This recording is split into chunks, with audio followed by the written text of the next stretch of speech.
Hello, everyone. So today we're going to take a look at the Transformers Studio Series Transformers 1 Orion Pax.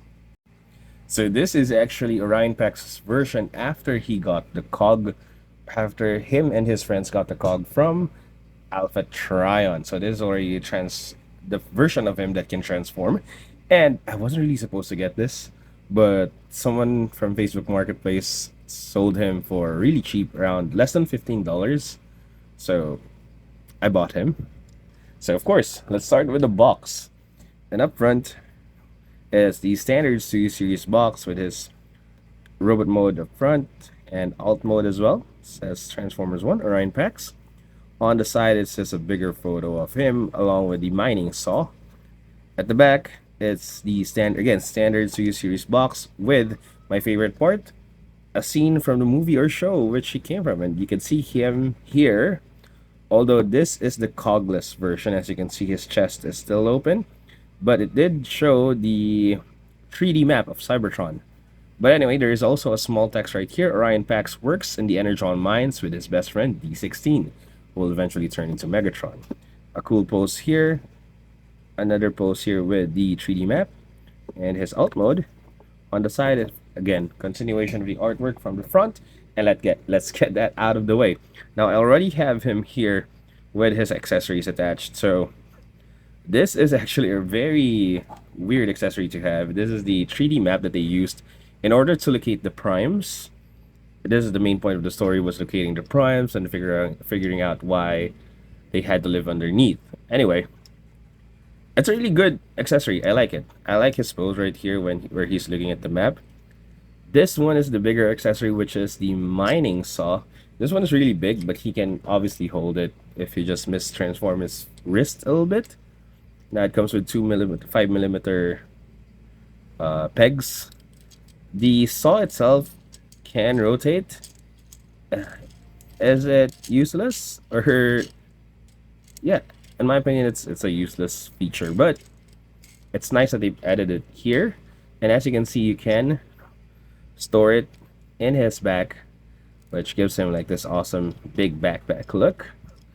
And the 3D map can also be stored here on his backpack. There are two pegs right here on his backpack. You can put the 3D map anywhere there. So he also has amazing light piping. As you can see, I don't know if you guys can see it, but his eyes are shining a little bit. His light piping, like the transparent plastic or translucent plastic here at the back, is really big. So even the smallest of light gives his eyes like that bright color. And if I put my light above him, it gives him that glowing blue eyes look, which is very reminiscent on the scene when he transformed into Optimus Prime. So yeah, aside from these two, the smokestacks also came in separately, so you can just easily attach or detach them if you want. So keeping them attached prevents you from losing it. Now, let me remove the accessories first. I'll give you guys a closer look at him. He actually looks really good. He looks really accurate to the show, at least the face sculpt, the body as well. Now this guy is actually pretty clean, very minimal backpack. These are the wheels on his alt mode, and as you can see, there's also wheels here on his forearms. Now, before I give you guys some more things that I noticed about this guy, let's look at articulation first. His head is on a ball joint, so it can move freely. But the difference is the ball is on there. The shoulders can move the full 360. They can move to the side that far. And you can mistransform him, so you can, I don't know, move his shoulders a little bit downwards. He has a bicep swivel. He has a good elbow bend, more than 90 degrees. His wrists can swivel. Now, this is one of the concerns that I have with this guy. His waist, it's super high. That's not even a waist swivel. That is like a chest swivel or stomach swivel. But he does have it. The skirt can be lifted up, although my copy has very loose tabs, as you can see. They can easily be removed if I try moving the skirt, but they can be lifted up a little bit. Now for the legs, they're on a ball joint, so they can be moved sidewards that far, forwards just this far if you don't move the skirt, and then back that far. There is a thigh swivel. The knees are somewhat on a ratchet, like they can lock in two places. That's because of transformation. Now the knees can bend this much, 90 degrees. And of course, the ankles have this amazing ankle pivot. But anyway, I actually like this guy. I read on the wiki that this guy is a little bit smaller than Alita, but bigger, a little bit bigger than B127, which I'm not sure if the scaling with Alita is correct. I think he should be bigger than Alita 1. And in comparison with the, sorry, I'm saying this because if you guys remember on my Thundercracker video, I don't have any more Transformers 1 figures like the original Optimus Prime and Megatron, so I cannot do any size comparisons on them. But yeah, this guy is really good. He's a small figure, by the way. He's a really small figure. Now, I'll show you guys some size comparisons in order for you guys to visualize how small he actually is. Now, the first one would be Transformers 1 Thundercracker, and as you can see, he is way smaller than him. Now, this is his size comparison with Devastation Bumblebee and the new C-Series 86 Hot Rod.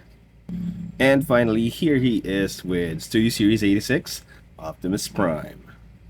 So here we have Orion Pax in his alt mode, which is a Cybertronian tank. This is actually very accurate to how he transformed for the first time in the movie.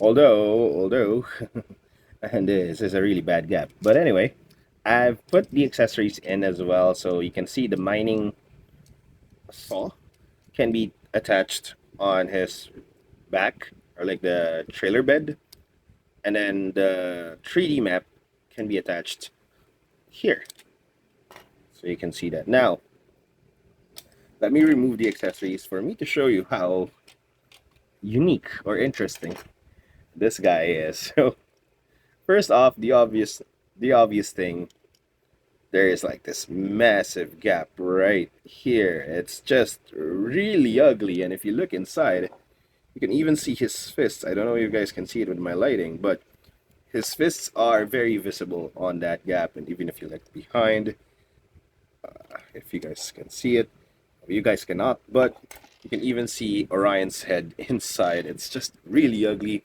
That's just, it looks like they wanted to do a transformation and they just got bored halfway. I don't know how this thing even passed in their like quality check or like anything. I don't know if it's quality check thing, but or it's something that the higher ups should not have approved as an alt mode. It's really ugly. It looks unfinished. It looks unpolished. The legs didn't really change much from the Transformers 1 or the Optimus Prime version. The toes just fold in like this. But this is just really ugly, to be honest. As much as I like how he looks on robot mode, this alt mode is just atrocious. I don't like discriminating the toys that much, because I know a lot of people put a lot of effort on it, on designing them and making them try to look good. But this one, it doesn't even look like they tried to make it look good. It's just ugly, and I wouldn't recommend getting this at all for retail.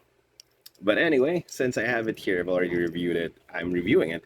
I'm going to show you a couple of size comparisons just for you guys to get a gauge on how small this guy is. Oops, one of my lights went out. Now I have here up Studio Series 86 Optimus Prime.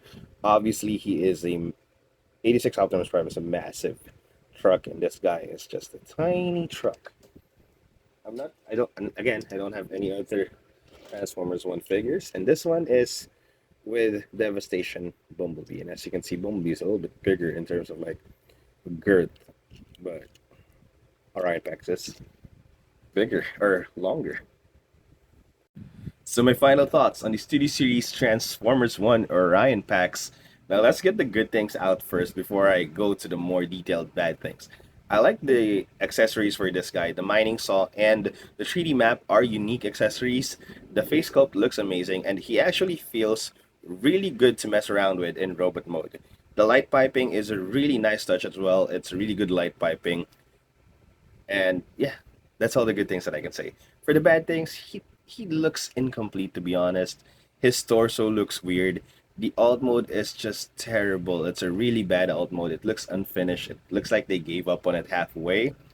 And at retail, this this shouldn't be priced at retail price at all. Especially how expensive Transformers figures are right now. I wouldn't recommend buying this at retail. The only reason that I would recommend that you should get this is if you're collecting the entire Transformers one line, and even if you're collecting the Transformers one line, you shouldn't buy this at retail. You should buy this on sale or at a discount. That's the only reasonable thing that I would suggest you guys get this. But anyway, that's it for my review. I hope you guys enjoyed the video. Please like and subscribe if you do. Thank you for watching, and see you guys next time. Bye bye.